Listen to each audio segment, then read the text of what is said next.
बिस्मिल्लाहिर्रहमानिर्रहीम। अस्सलाम वालेकुम स्टूडेंट्स। आज हमने लीनियर अलजेब्रा का क्वेश्चन एक्सरसाइज 1 का क्वेश्चन 11 सॉल्व करना है। क्वेश्चन 11 में आपको 3 पार्ट्स दिए गए हैं। ए पार्ट ये है 3x minus 2y equals to 4 and 6x minus 4y is equals to 9। B part है और सी पार्ट है। इन तीनों पार्ट्स में आपने इन इक्वेशंस को सॉल्व करके बताना है कि इनके क्या कोई सलूशन एग्जिस्ट नहीं करता, एक सलूशन एग्जिस्ट करता है, या इनफाइनाइटली मैनी सलूशंस एग्जिस्ट करते हैं। हमें इसमें यह कहा गया है in each part solve the linear system, solve करें इफ़ पॉसिबल। इफ़ पॉसिबल का मतलब है कि अगर उसका सलूशन एग्जिस्ट करता है तभी सॉल्व होगा, अगर तो ज़ीरो है तो सलूशन ही एग्जिस्ट नहीं करेगा। एंड यूज़ द रिज़ल्ट, अब जो रिज़ल्ट आएगा उसमें हमने देखना है कि वो सॉल्यूशन उसका पॉसिबल है या नहीं, जो उस determine whether the lines represented by the equations in the system, यानी जो लाइंस हैं, पहले में 2 लाइंस हैं, इसी तरह बी पार्ट में भी 2 लाइंस हैं, सी में भी 2 लाइंस हैं, उसमें किस तरह के सॉल्यूशंस एग्जिस्ट करते हैं। अच्छा, अब अगर तो 1 पॉइंट ऑफ इंटरसेक्शन होगा, यानी एक ही पॉइंट निकलेगा, तो हम कहेंगे इसका सिर्फ एक ही पॉइंट ऑफ इंटरसेक्शन। अगर एक से ज़्यादा उसके रूट्स निकलते हैं तो हम कहेंगे उसके इनफाइनाइटली मैनी सोल्यूशन एग्जिस्ट करते हैं। अब वो कहता है कि आगे कहता है कि if there is a single point of intersection, अगर तो सिर्फ एक ही रूट आएगा तो फिर हम उसके कोऑर्डिनेट्स निकाल के दे देंगे, ठीक है। अगर इनफाइनाइटली मैनी रूट्स आएंगे तो फिर हम उनकी पैरामीट्रिक इक्वेशन, एक नई टर्म आ गई इस एक्सरसाइज में, वो किस तरह की होती है वो भी हम कैलकुलेट करेंगे। लेकिन इसमें करना ये है कि आपने पहले सी पार्ट से स्टार्ट करना है और रिवर्स मूव करना है, क्योंकि सी से आप जब रिजल्ट निकालेंगे और उसमें फिर आपको बी और सी का डिफरेंस पता चलेगा, फिर बी और ए को करेंगे तो फिर आपको डिफरेंस महसूस होगा, क्योंकि ए जो है वो सबसे ज़्यादा टेक्निकल पॉइंट्स देगा आपको। तो हम सी से स्टार्ट करेंगे इस सोल्यूशन को 13 के। तो सी पार्ट की स्टेटमेंट है x minus 2y is equals to 0, x minus 4y is equals to 8। Point of intersection calculate करने का मतलब ये होता है कि आपने x और y की वैल्यूज़ फाइंड आउट करनी है, right. Suppose this is equation number 1 and this is equation number 2। अब आपने करना क्या है कि इन दोनों इक्वेशंस को सब्ट्रैक्ट कर देना। आप अगर आप इसमें से किसी एक इक्वेशन में से कोई एक वेरिएबल एलिमिनेट करेंगे, ये आप डिसाइड कर लें कि आपने इक्वेशन नंबर 1 में से x को एलिमिनेट करना है या equation number 2, up to you. आप जो भी इक्वेशन करेंगे रिजल्ट आपके पास सेम ही आएगा। सपोज हम एलिमिनेट करना चाहते हैं x variable from equation number 1, तो हम मेंशन कर देंगे eliminate x from equation number 1 by subtracting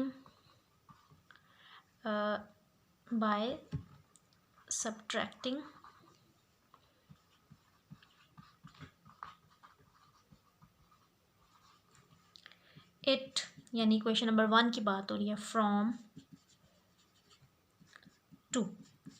अब इसको हम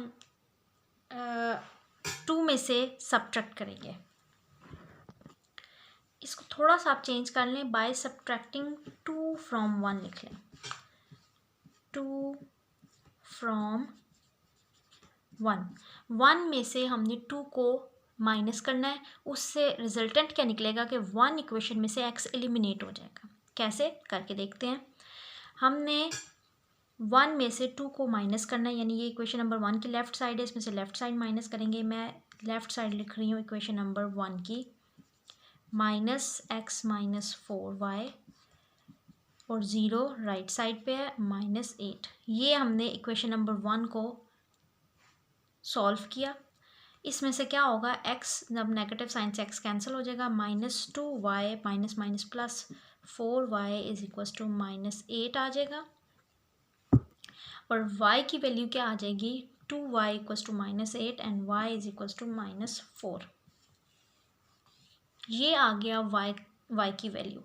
अब इस y की वैल्यू अब आपने कहाँ पुट करनी है, put in equation number 2।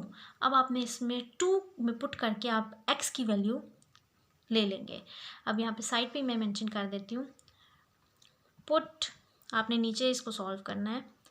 y is equals to -4 in equation number 2। ठीक है, हमने 1 में से x को एलिमिनेट किया और y की वैल्यू फाइंड आउट की। अब उस y की वैल्यू हम पुट करेंगे इक्वेशन नंबर 2 में, तो हमारे पास क्या रिजल्टेंट आएगा, x -4 और y की जगह पे क्या सब्स्टिट्यूट करेंगे, -4 और इज इक्वल्स टू 8। तो यह आ जाएगा x is equals to 8 minus, ये माइनस माइनस प्लस हो जाएगा और वहाँ पे जाके फिर माइनस, तो यह आ जाएगा 8 माइनस 16 और x की वैल्यू आ जाएगी -8। ठीक है, तो ये हमारे पास y और x की वैल्यूज़ आ गई। यहाँ पे आपने एक चीज़ नोटिस करनी है, अपने जहन में बिठानी, यही चीज़ आपको बी और ए पार्ट में हेल्प करेगी। वो ये है कि जब आप किसी एक इक्वेशन को, यानी वो हमने 1 इक्वेशन पिक की, उसमें से x को एलिमिनेट किया। अब 1 इक्वेशन आपको किस चीज़ पे रिस्ट्रिक्ट कर रही है, वो आपको कह रही है कि y की वैल्यू मस्ट इक्वल्स टू -4। यानी इक्वेशन नंबर 1 ने आपको उसका सोल्यूशन करने के बाद, x को एलिमिनेट करने के बाद आपको y की रिस्ट्रिक्शन क्या आ गई कि y must equals to -4, not any other value of y can be taken. सिर्फ और सिर्फ y की वैल्यू क्या होगी, -4। इसी y की -4 की वैल्यू के अगेंस्ट आपको x -8 मिला है। ठीक है, y की किसी और वैल्यू के अगेंस्ट आपको x की वैल्यू ये नहीं मिलेगी। तो इक्वेशन नंबर 2 को रिस्ट्रिक्ट कर दिया है, यानी इक्वेशन नंबर 2 को रिस्ट्रिक्ट क्या किया है कि सिर्फ y की -4 वैल्यू ही x की वैल्यू क्या दे रही है, -8। देखिए आपने y की -4 पुट की है इनटू, और वो क्या दे रही है आपको, x इक्वल्स टू -8। तो यहाँ पे आपके पास एक लिमिटेड रिस्ट्रिक्शन है कि सिर्फ इन्हीं वैल्यूज़ पे ये दो लाइंस आपस में इंटरसेक्ट करती हैं। इसके अलावा कोई और पॉइंट एग्जिस्ट नहीं करता जिस पे ये दो लाइंस 1 और 2 आपस में इंटरसेक्ट करें। इसी चीज़ की हम अगर फिगर ड्रॉ करें, तो ये सपोज है लाइन इक्वेशन नंबर 1 की, सपोज रफ मैं स्केच ड्रॉ कर रही हूँ, और इसी तरह ये है line 2। This is point P which is -8 -4, यानी x is -8 and y is -4. These two coordinates gives point of intersection of these two given lines या linear system, right? तो y की value is restricted which gives only one value of x which is -8. This is point of intersection of these two lines या this linear system कह लें या दो equations कह लें। अब हमने इसके लिए थोड़ा सा रिजल्ट एंड पे लिख लेते हैं। वो क्या होगा, हम लिखेंगे p -8 -4 ये क्या है, is the point of intersection, कौन सा point of intersection of two given lines represented by, ये गिवन लाइंस किसको रिप्रेजेंट करती हैं, किससे रिप्रेजेंट होती हैं, represented by the given linear, जो लीनियर सिस्टम आपको गिवन था उसकी जो दो लाइंस थी उनका जो पॉइंट ऑफ इंटरसेक्शन, उसने कहा था सॉल्व द सिस्टम एंड बताएं कि वो उसके कितने सोल्यूशन एग्जिस्ट करते हैं, 1, 0 या इनफाइनाइटली मैनी। तो सोल्यूशन कितने एग्जिस्ट करते हैं, ओनली 1, जो कि क्या है पॉइंट ऑफ, हमने उसके कोऑर्डिनेट्स भी फाइंड आउट कर लिए, वो क्या है -8 और -4, और वो क्या देता है आपको point of intersection of given lines. अब चलते हैं बी पार्ट की तरफ। बी पार्ट क्या कहता है, बी पार्ट की सिस्टम किस तरह का है, B 2x -4y is equals to 1, 4x -8y is equals to 2। This is a linear system. अब इस लीनियर सिस्टम को आपने सॉल्व करना है और देखना है कि कितने सोल्यूशन एग्जिस्ट करते हैं, क्या कोई सोल्यूशन एग्जिस्ट नहीं करता, 1 करता है, या इनफाइनाइट मैनी सोल्यूशंस एग्जिस्ट करते हैं। ये अब हमने चेक करना है। ठीक है, अब हमने इसको सॉल्व कैसे करना है कि हम इक्वेशन नंबर 1 कह लेते हैं और इक्वेशन नंबर 2। अब इक्वेशन नंबर 1 को किस तरह सॉल्व कर सकते हैं? आप अगर इस इक्वेशन नंबर 1 को मल्टीप्लाई करें 2 से और फिर इसको सब्ट्रैक्ट कर दें इक्वेशन नंबर 2 से, तो 2 से x एलिमिनेट हो जाएगा, ठीक है। यानी अब 4x में से 4x यानी से 2 से मल्टीप्लाई करेंगे तो इक्वेशन नंबर 2 से x एलिमिनेट हो जाएगा। तो हम क्या करेंगे, एलिमिनेट x फ्रॉम, अब आपकी मर्ज़ी है वो कौन सी इक्वेशन आप पिक करते हैं। मैं यहाँ पे इक्वेशन नंबर 2 पिक कर रही हूँ। Eliminate x from equation number 2 किस तरह, बाय मल्टीप्लाइंग 2 बाय 1, यानी 1 इक्वेशन को आपने 2 से मल्टीप्लाई करना है and then subtract from equation number 2, ठीक है। 2 से हमने उसको सब्ट्रैक्ट कर देना, उसका रिजल्टेंट क्या होगा कि इक्वेशन नंबर 2 से x एलिमिनेट हो जाएगा। किस तरह, लेफ्ट हैंड साइड हमने लिखी इक्वेशन नंबर 2 की 4x माइनस 8y माइनस, इससे हमने 2 से मल्टीप्लाई करना है तो ये क्या हो जाएगा 4x, और ये माइनस कर रहे हैं तो साइन चेंज हो जाएगा, प्लस 8y 2 से मल्टीप्लाई कर रहे हैं और इक्वेशन नंबर 2 की राइट साइड 2 है और इसे भी 2 से मल्टीप्लाई करके माइनस करना है तो ये 2 माइनस 2 हो जाएगा, ठीक हो गया। अब हमारे पास रिजल्टेंट क्या आएगा, ये तो हमारे पास कैंसिल हो जाएंगे और 8y और ये 8y भी आपस में क्या हो जाएगा, कैंसिल, ठीक है। राइट साइड से 2 और 2 भी कैंसिल हो जाएंगे, लेफ्ट साइड पे भी रिजल्टेंट 0 है और राइट साइड पे भी रिजल्टेंट 0 है। अब इससे, इस रिज़ल्ट से हम क्या डिडक्ट कर सकते हैं, किस तरह के बिहेवियर है इन दो लाइंस का। वो बिहेवियर ये शो कर रही है जो आपने इक्वेशन नंबर 2 सॉल्व की है उसमें से आपने x को भी एलिमिनेट कर दिया, y को भी एलिमिनेट हो गया और वो लेफ़्ट साइड आपको 0 दे रही है। यानी इक्वेशन नंबर 2 ने आपको y की या x की कोई वैल्यू नहीं दी, कोई रिस्ट्रिक्शन नहीं लगाई कि y की इस वैल्यू को पुट करें इक्वेशन नंबर 1 में और x फाइंड आउट करें, या आपको इक्वेशन नंबर 2 x की कोई वैल्यू दे दे और ये कहे कि इसको पुट करें 1 में तो आपको कोई वैल्यू मिलेगी। कोई रिस्ट्रिक्शन नहीं है, फ्री वैल्यूज़ हैं, for all values of x and y the solution जी इस पर आपके पास आ जाएगा। और ये आपको x की कोई भी रियल नंबर आप पुट कर दें तो इक्वेशन नंबर 2 में जैसे आपने सी पार्ट में इक्वेशन नंबर 2 ने आपको क्या दिया था, y की वैल्यू, आपको y की वैल्यू दी थी उसने -4 और वो कह रहा था -4 को 1 में पुट करें तो x आएगा, जबकि यहाँ पे इक्वेशन नंबर 2 आपको फ्री कर देती है, इसमें आपको कोई रिस्ट्रिक्शन नहीं देती। तो इस 0 = 0 से आपने क्या रिजल्ट डिडक्ट करना है, आपने नीचे लिखना है this implies that there is no restriction.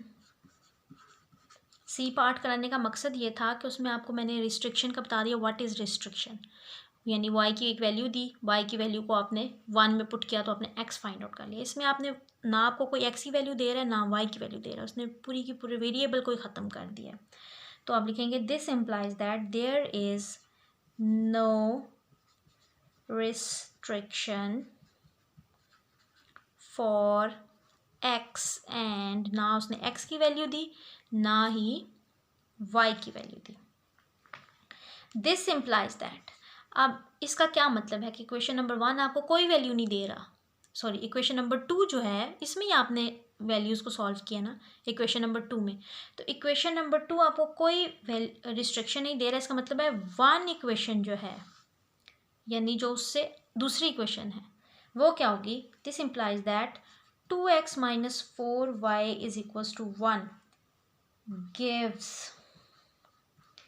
infinitely many solution, infinitely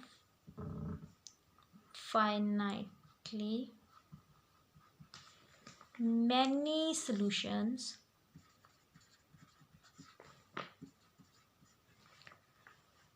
so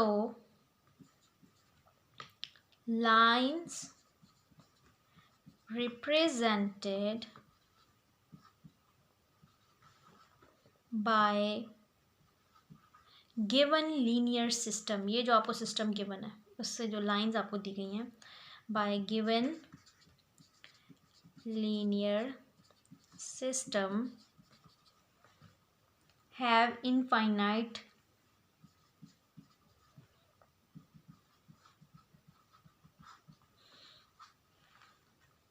many, या infinitely लिख लें, many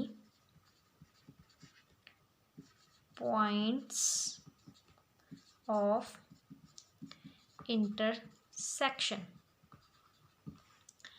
यानी x को कोई भी वैल्यू दें, y को कोई भी वैल्यू पुट करें, आपके पास इक्वेशन नंबर 1 आ जाएगी।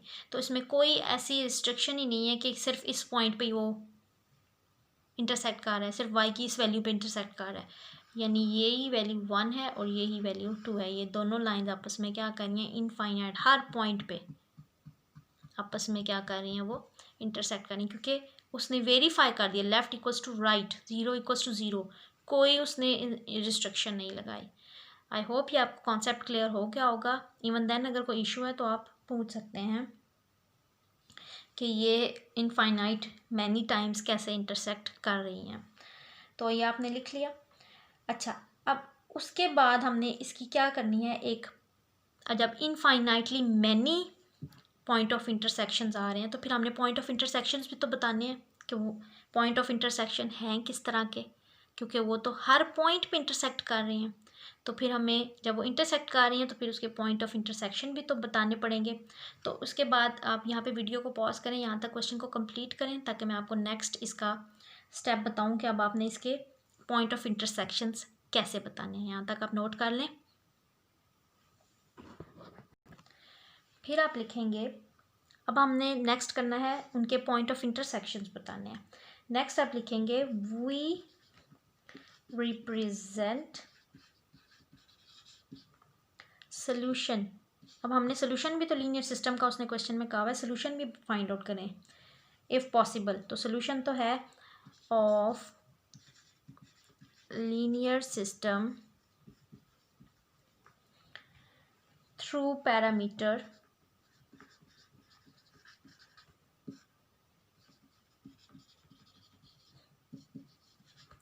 टी। टी एक आर्बिट्रेरी रियल नंबर है, लिख लें T is arbitrary real number. ये हम जर्नल फॉर्म लिखते हैं, इसलिए हम एक जर्नल नंबर ले लेते हैं और जर्नल रिप्रेजेंटेशन ले लेते हैं रियल नंबर की। अब आप इसको किसी एक पे रिस्ट्रिक्ट तो नहीं कर सकते ना, कि किसी एक वेरिएबल को ले लें, पुट एक्स ले लें या वाई ले लें। वाई को ले लेते हैं वाई इक्वल्स टू टी। जब पैरामीट्रिक इक्वेशन होती है तो हम कोई एक जनरल रियल नंबर लिख लेते हैं और उस जनरल रियल नंबर को हम कहते हैं दिस इज़ अ पैरामीटर। तो पुट करेंगे y इक्वल्स टू टी इन 1। अब इक्वेशन नंबर 2 ने तो आपको 0 इक्वल टू 0 दे दिया ना, तो फिर हम क्या करेंगे, y की कोई स्पेसिफिक वैल्यू तो इक्वेशन नंबर 2 ने दी नहीं है 1 में पुट करने के लिए। तो हमने क्या करना है, 1 में y को एक पैरामीटर के अगेंस्ट पुट कर देना है, क्योंकि वो इनफाइनाइट मैनी नंबर्स जो भी t को आप सपोज करेंगे, t is equals to 1, t equals to 2, t equals to 3, आपको उसके अगेंस्ट x मिलता जाएगा। तो y इक्वल्स टू टी अगर हम 1 में पुट करें तो इक्वेशन नंबर 1 हमारी किस तरह की थी, 2x minus 4y equals to 1, यानी इक्वेशन नंबर 1 इम्प्लाई क्या करेगी, 2x minus 4t equals to 1, या आप इसको लिख सकते हैं 2x equals to 1 plus 4t and x equals to 1/2 plus 1/2t। ये हैं पैरामीट्रिक इक्वेशंस जिस पैरामीटर t के अगेंस्ट आपको मिल रही हैं। अब आप t को 1 पुट करेंगे तो यहाँ पे y 1 और x की वैल्यू आ जाएगी 1/2 प्लस 1/2, यानी 1 आ जाएगी, 1 एक पॉइंट आ जाएगा। फिर आप t को 2 पुट करेंगे, y 2 के अगेंस्ट यहाँ पे 2 पुट किया, ये इसे कैंसिल हो गया, 1/2 प्लस 1, 3/2 x आ जाएगा, वो एक पॉइंट बन जाएगा 3/2, और t को आपने अगर फॉर एग्जांपल 2 पुट किया हुआ है। तो इसी तरह अप टू सो ऑन आपके पास पॉइंट्स आते चले जाएंगे इनफाइनाइटली। जैसे जैसे आप टी कोई भी रियल नंबर पुट करते जाएंगे, इनफाइनाइट मैनी टाइम्स आपके पास एक्स आता जाएगा। तो यहाँ से हमने ये प्रूव कर दिया कि T 1/2 plus 1/2 T comma T, ये क्या है, पॉइंट ऑफ इंटरसेक्शन है गिवन लीनियर सिस्टम के। तो ये है गिव्स पॉइंट ऑफ, या आप infinitely many points of intersections लिख देंगे। ये पॉइंट हमें क्या देगा, gives infinitely, FINITely many points of intersection of lines, या गिवन लाइंस लिख लें, ऑफ गिवन लाइंस। ठीक है, तो ये जो है पैरामीट्रिक इक्वेशन या पैरामीट्रिक पॉइंट आप कह लें, ये आपको देगा infinitely many points of intersection of given lines. ठीक है, तो हमने इस सिस्टम को सॉल्व किया, हमने देखा कि ये तो इनफाइनाइट मैनी, कोई रिस्ट्रिक्शन ही नहीं हो रही, तो हमने y को एक पैरामीटर t के अगेंस्ट पुट किया, और t एक रियल नंबर है, आर्बिट्रेरी रियल नंबर है। आप t को कुछ भी पुट करते जाएं, y की वैल्यू को आप x में पुट करेंगे, उसके अगेंस्ट x की वैल्यू आएगी, फिर y को चेंज करें, फिर x चेंज होगा, फिर y की वैल्यू चेंज करेंगे। इस तरह आपके पास एक infinite many point of intersections आते चले जाएंगे। तो आई होप ये क्लियर है आपको। अब हम चलते हैं ए पार्ट की तरफ। सी के बाद, सी पे हमने देखा कि रिस्ट्रिक्शन थी वाई की, मैं बार बार आपको बता रही हूँ ताकि आपको बी समझ आ सके। बी पार्ट, वाई की वैल्यू आपको 1 मिली, उसी के अगेंस्ट आपको एक्स ही 1 मिल गई, तो 1 पॉइंट ऑफ इंटरसेक्शन आ गया। लेकिन जब हमने बी पार्ट सॉल्व किया तो उसमें हमारे पास 0 = 0 यानी कोई रिस्ट्रिक्शन ही नहीं थी, तो y को आपने खुद से एक आर्बिट्रेरी रियल नंबर के अगेंस्ट पुट किया, जो कि एक पैरामीटर कहलाता है। उसके अगेंस्ट आपको एक x का पॉइंट, x की वैल्यू आ गई, और इस तरह आपके पास infinite many point of intersections आ गए। ठीक है, तो मैं यहाँ पे वीडियो को रोकती हूँ, आप यहाँ तक सॉल्व कर लें इसको अपने नोट्स पे, और फिर हम चलते हैं ए पार्ट की तरफ। ये ए पार्ट है। अब इसमें हमने क्या करना है, आप सिंपली देख लें कि 1 में से या 2 में से किसी एक में से आप कोई वेरिएबल एलिमिनेट करना चाहते हैं। सपोज़ हम 2 में से x को एलिमिनेट करना चाहते हैं, तो हमें यहाँ पे इसे 2 से मल्टीप्लाई करके 6x बनाना होगा और इसमें से सब्ट्रैक्ट करना होगा। तो हम क्या करेंगे, multiplying 1 equation 1 by 2 and subtract from 2 में से इसको सब्ट्रैक्ट कर देंगे। तो 2 में से सब्ट्रैक्ट करेंगे 6x - 6x 0, मैं अब डायरेक्ट कर रही हूँ, -4y -4 माइनस माइनस प्लस हो जाएगा, क्योंकि सब्ट्रैक्ट करें, ये प्लस हो जाएगा और ये माइनस है, ये भी 0 हो जाएगा। -0 कर लें आप इसको, = 9 - 4 2 टाइम्स 8, तो 9 - 8 करेंगे तो क्या रिजल्टेंट आएगा आपके पास, 1।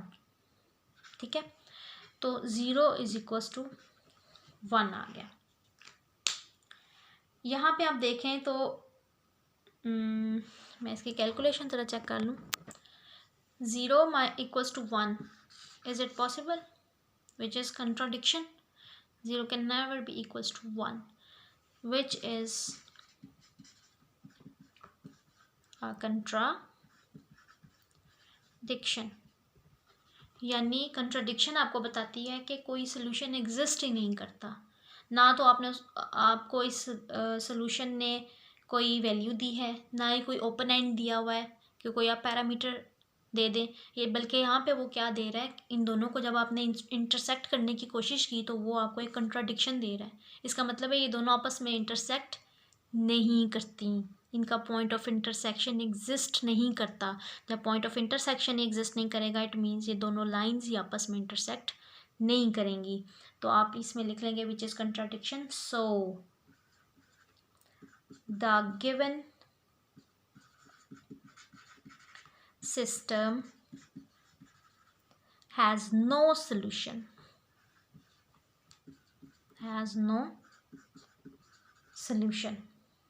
so the lines represented by the system, आप लिख लें so the, जब सोल्यूशन ही एग्जिस्ट नहीं कर रहा तो उसका मतलब है दोनों लाइंस आपस में इंटरसेक्ट नहीं कर रही। so the lines represented by the system कह लें, by the linear system,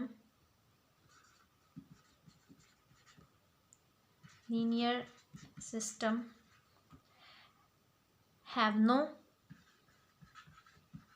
point of intersection, क्योंकि कोई सोल्यूशन ही एग्जिस्ट नहीं कर रहा, ठीक है। Have no point of intersection, this implies that, इससे क्या मुराद है, जब कोई पॉइंट ऑफ इंटरसेक्शन ही नहीं है, इसका मतलब है या तो लाइंस आर पैरेलल, पैरेलल का मैं सिंबल लगा रही हूँ, या फिर क्या है डिस्टिंक्ट, यानी वो बिल्कुल अलग अलग है, उनका कोई इंटरेक्शन ही नहीं है, कोई पॉइंट ऑफ इंटरसेक्शन नहीं है। तो ये तो क्वेश्चन नंबर 11 हमने सॉल्व कर लिया। इसी तरह अब हमने क्वेश्चन नंबर 12 सॉल्व करना है, वो इंशाल्लाह मैं नेक्स्ट वीडियो में आपको सॉल्व करवा दूँगी। तो तब तक आप इस क्वेश्चन नंबर 11 को अच्छे तरीके से प्रैक्टिस करें। मिलते हैं नेक्स्ट वीडियो में। अल्लाह हाफिज़।